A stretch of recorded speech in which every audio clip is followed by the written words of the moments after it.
Dzień dobry. Zapraszam dzisiaj Was na mały spacer po moim osiedlu. Z racji tego, że dawno nie było filmiku, a niektóre osoby się dopominają i jest mi bardzo miło, to zabieram Was na mały spacer po moim osiedlu. Zobaczymy, co się wydarzy. Nic nie obiecuję, ponieważ jest dosyć ciepło i jest godzina 11, a na przykład kangury i inne takie stworki lubią się chować o tej porze, bo jest za gorąco.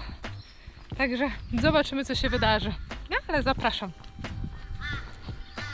I już na początku naszego spaceru mam dla Was ciekawostkę. Myślę, że powiedzenie, że w Australii jest ruch lewostronny, czyli odwrotny kierunek jak w Polsce, nie jest niczym odkrywczym i większość z Was już o tym wie. Ale mam jedną wskazówkę i może cenną informację dla osób chcących odwiedzić Australię. A owa ciekawostka dotyczy przechodzenia przez ulicę. Jeśli nie masz w zasięgu wzroku pasów, po prostu przechodzisz tam, gdzie stoisz. Nie musisz szukać zebry ani świateł kilometr dalej.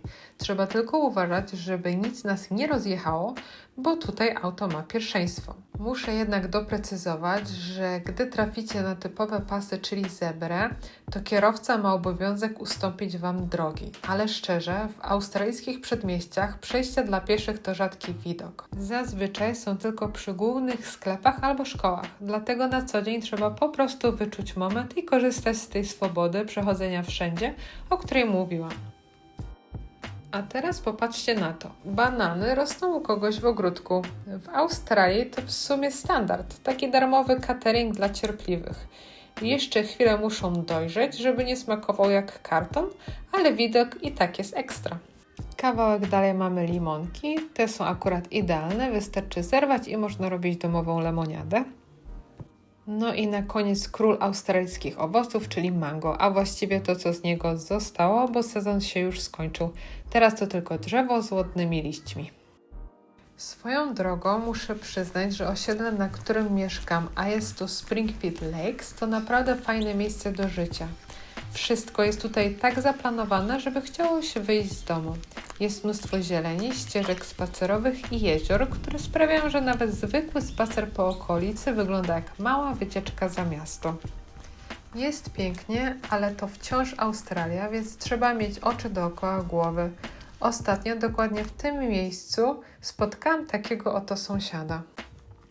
Red Belly Black Snake to klasyk w Queensland. Mówi się, że są raczej płochliwe i rzadko atakują pierwsze, o ile nie czują się zagrożone. Należy jednak pamiętać, że są jadowite i lepiej ich nie denerwować. A teraz kolejny przystanek na spacerze – Banksia bagienna. Jest rośliną rdzennie występującą w Australii. Te wielkie ząbkowane liście są twarde jak skóra, a te kolby to jej kwiaty.